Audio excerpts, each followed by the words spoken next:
Sosok Xiao Yan berhenti sejenak di langit di luar kota Tianbei sebelum menghela nafas. Sosoknya berubah dan berubah menjadi seberkas cahaya yang melesat ke langit yang jauh.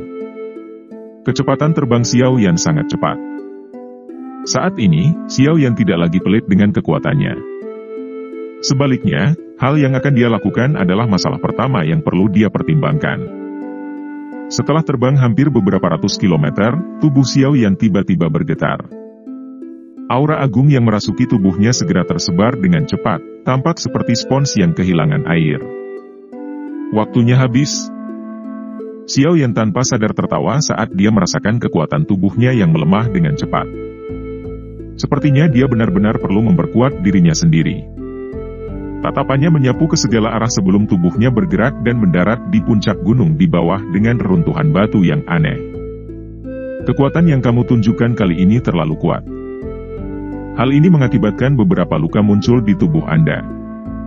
Anda harus segera pulih. Jika tidak, gejala sisa mungkin tertinggal. Selain itu, Anda harus menggunakan kekuatan spiritual saya sesedikit mungkin kecuali saat itu adalah saat kritis. Selama beberapa hari ini, saya telah menemukan bahwa setiap kali Anda menggunakan kekuatan spiritual saya, sisa roh saya tertinggal di dalam tubuh Anda. Jika terlalu banyak dari hal-hal ini yang ada, kemungkinan besar hal itu akan menyebabkan tubuh Anda membentuk perlawanan terhadap jiwa Anda. Pada saat itu, jiwa Anda tidak akan dapat menyatu secara sempurna dengan tubuh fisik Anda dan akan sangat terlambat bagi Anda untuk menangis. Suara agak serius Tianhuo Zunse dipancarkan setelah Xiao Yan mendarat di tanah. Ekspresi Xiao Yan tanpa sadar berubah saat mendengar ini. Dia juga samar-samar merasakan perasaan seperti itu selama periode waktu ini. Namun, dia tidak terlalu memikirkannya. Bagaimanapun, situasi seperti itu tidak terjadi ketika dia meminjam kekuatan spiritual Yaolao saat itu. Meskipun Xiao Yan tidak yakin apa yang terjadi, dia masih menganggukkan kepalanya. Tianhuo Zunse tidak akan menyakitinya. Karena yang terakhir mengatakan ini, tentu saja itu bukan kata-kata yang mengkhawatirkan. Sepertinya tindakan meminjam kekuatan orang lain ini memiliki kemungkinan besar akan terjadi sequel. Aku harus sedikit lebih berhati-hati di masa depan. Xiao Yan dengan lembut menghembuskan napas sambil berbicara dalam hatinya.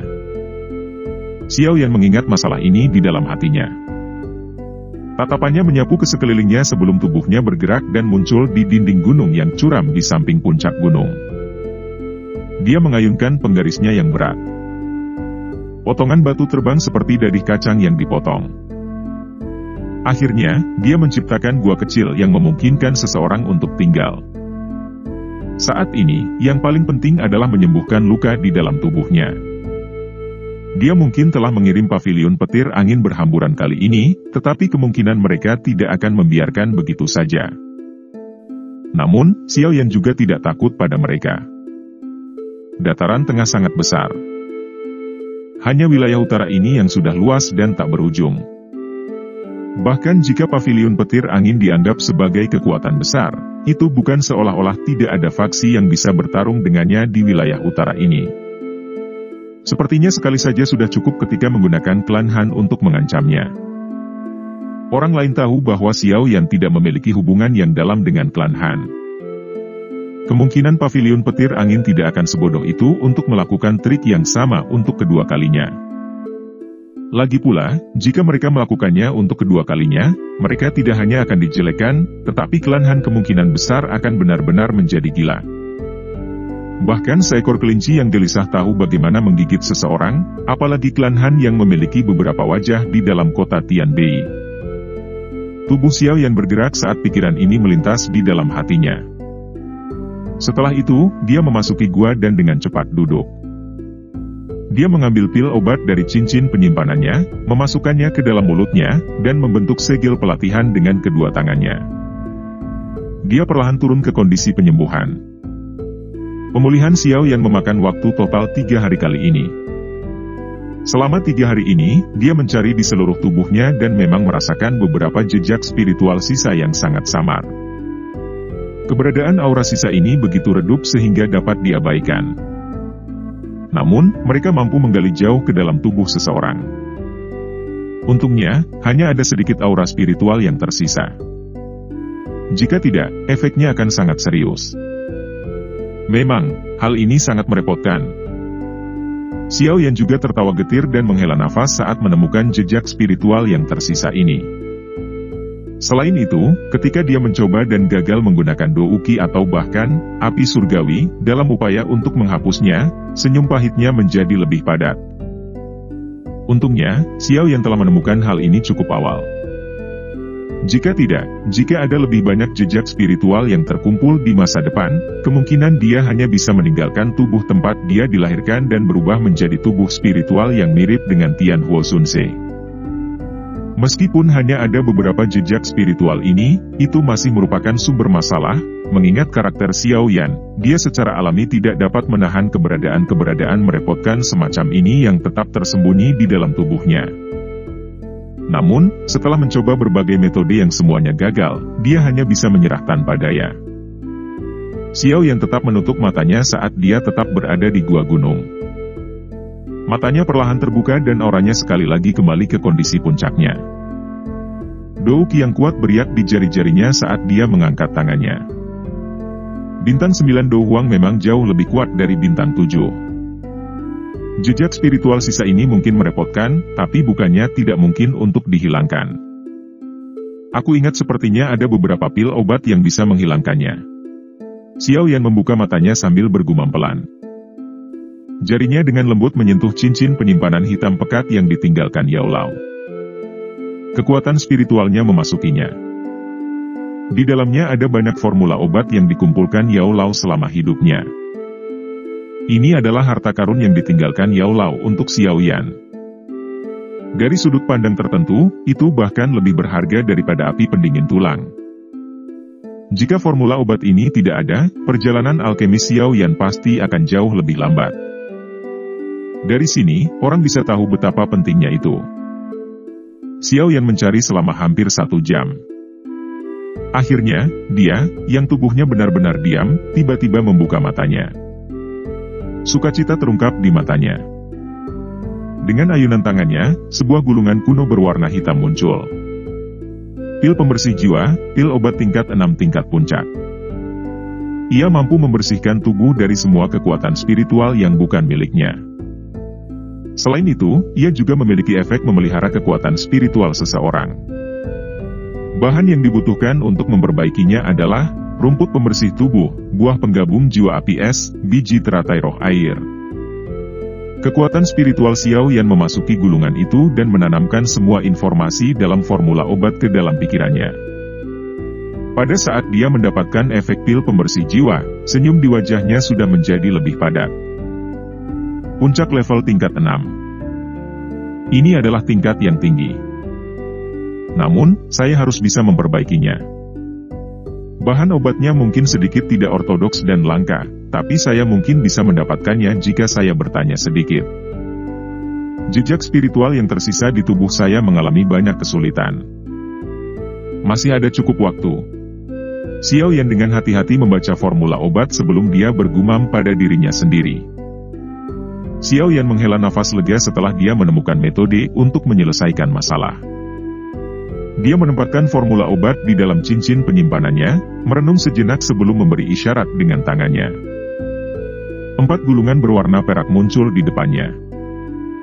Gulungan itu berwarna cerah. Jejak seperti pembuluh darah yang tak terhitung jumlahnya menyebar di sekitar mereka.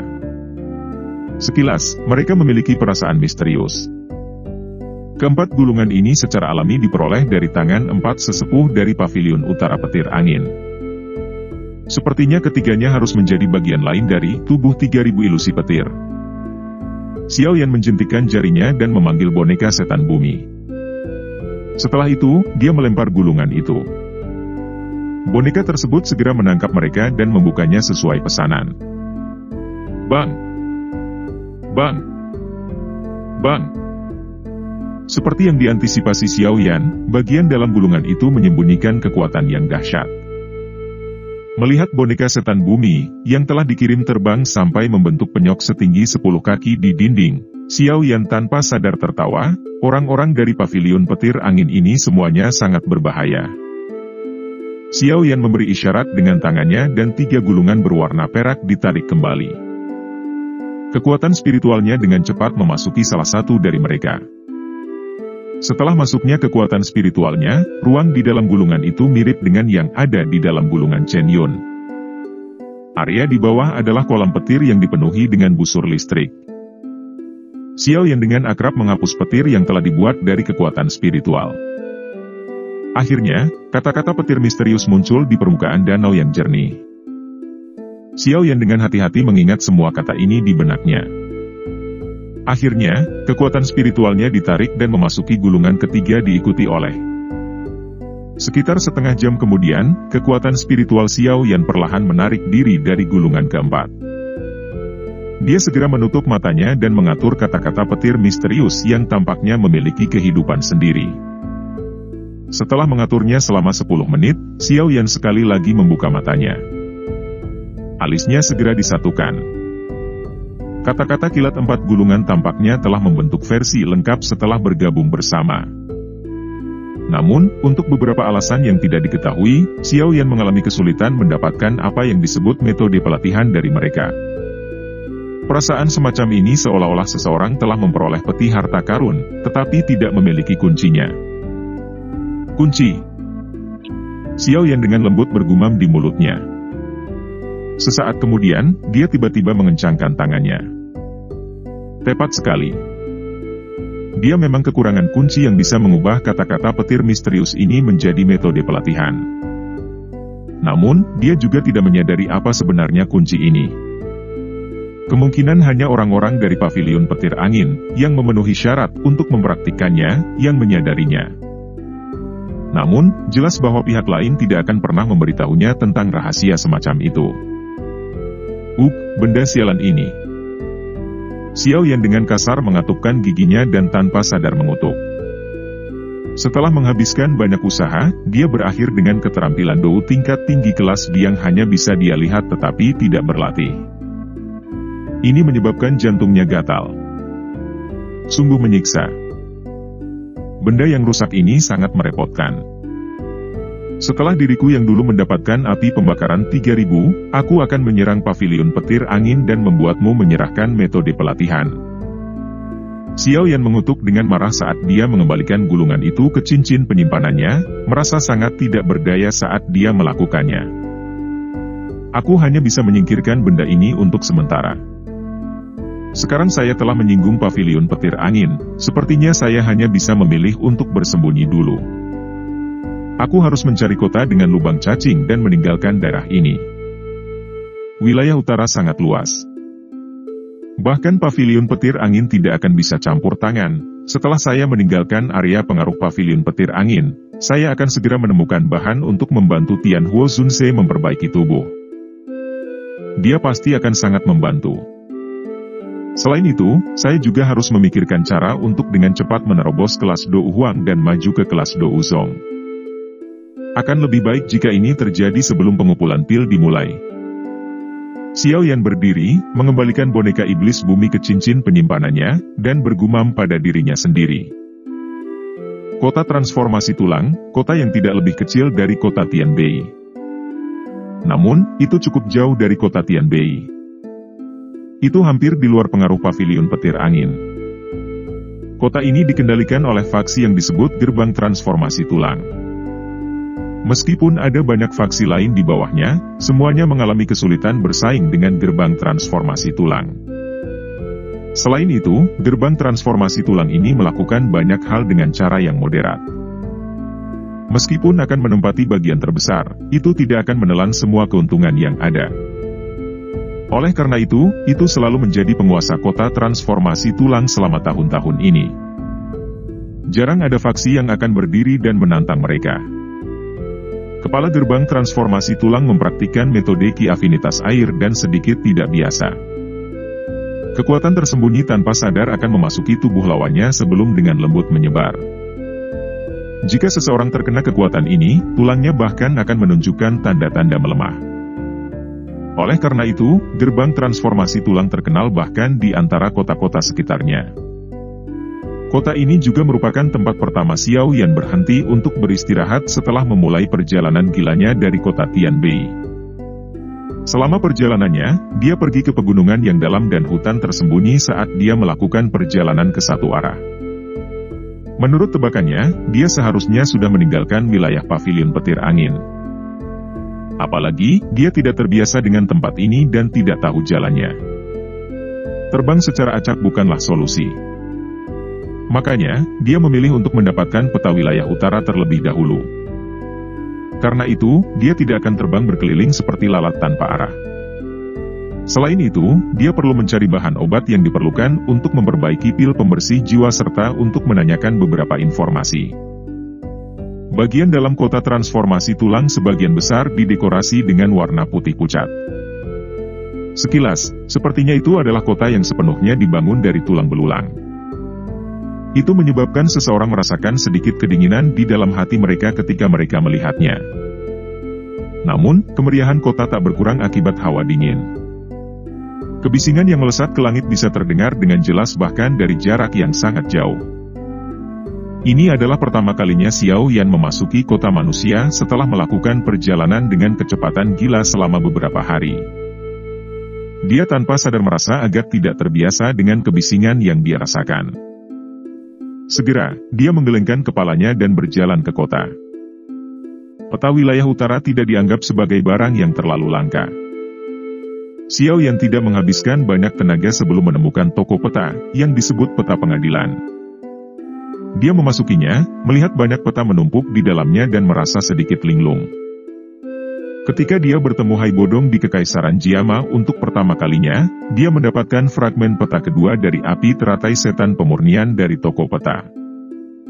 TL, api teratai iblis yang memurnikan telah disebut sebagai api teratai pembersih iblis di awal cerita. Xiao Yan menghela nafas tak berdaya saat memikirkan api teratai iblis yang memurnikan. Sejak dia mendapatkan fragmen peta ketiga, dia tidak cukup beruntung untuk mendapatkan fragmen peta keempat, menyebabkan dia merasa sangat menyesal. Api teratai iblis yang memurnikan menduduki peringkat ketiga pada peringkat api surgawi. Bahkan Yao Lao hanya mendengar namanya dan belum pernah melihat wujudnya. Oleh karena itu, orang dapat mengetahui betapa misterius dan kuatnya benda ini. Jika Xiao Yan berhasil menelannya, kekuatannya akan melonjak seperti orang gila. Sayangnya, Xiao Yan menekan kesedihan di hatinya. Dia perlahan masuk ke toko. Ada seorang lelaki tua di toko itu, tapi dia bukan ahli. Wajahnya memiliki kelihayan yang seharusnya dimiliki seorang pedagang. Xiao Yan meliriknya. Kekuatan lelaki tua ini baru saja mencapai kelas dousi. Tampaknya bakat pelatihannya benar-benar tidak signifikan. Adik laki-laki ini, apakah kamu berencana untuk membeli peta? Orang tua itu buru-buru berdiri dan mengajukan pertanyaan sambil tersenyum saat melihat Xiao Yan masuk. Berikan saya peta paling tepat dari wilayah utara yang Anda miliki. Xiao Yan mengangguk dan mengajukan permintaan. Tatapannya perlahan menyapu toko dengan hati-hati. Sesaat kemudian, dia mengalihkan pandangannya dengan sedikit kekecewaan. Dia dengan bodohnya berharap masalah saat itu akan terjadi sekali lagi. Hehe, adik, ini peta yang kamu minta. Ini adalah yang paling detail yang dibuat oleh toko saya, dan nilainya 30.000 koin emas. Orang tua itu dengan cepat mengeluarkan gulungan yang sangat indah dari platform dan menyerahkannya kepada Xiao Yan sebelum berbicara sambil tersenyum. 30.000 koin emas, Xiao Yan tanpa sadar memutar matanya saat mendengar harganya. Orang tua ini benar-benar tanpa ampun ketika harus merampok seseorang. Xiao Yan secara acak membuka peta dan mempelajarinya sedikit. Setelah menemukan bahwa itu memang agak rinci, Xiao Yan merasa dia terlalu malas untuk berdebat dengan lelaki tua itu. Dia menyerahkan koin emas yang dibutuhkan, berbalik, dan mulai pergi. Keke, adik laki-laki, harap tunggu. Orang tua itu tiba-tiba berteriak saat melihat Xiao Yan berbalik untuk pergi. Apa itu? Xiao Yan mengerutkan kening dan menuntut. Hehe, adik laki-laki terlihat sangat asing. Anda seharusnya bukan orang dari kota transformasi tulang, bukan? Apakah Anda juga di sini karena kolam darah gunung surgawi di pegunungan mata surga? Orang tua itu bertanya sambil tersenyum. Pegunungan mata surga,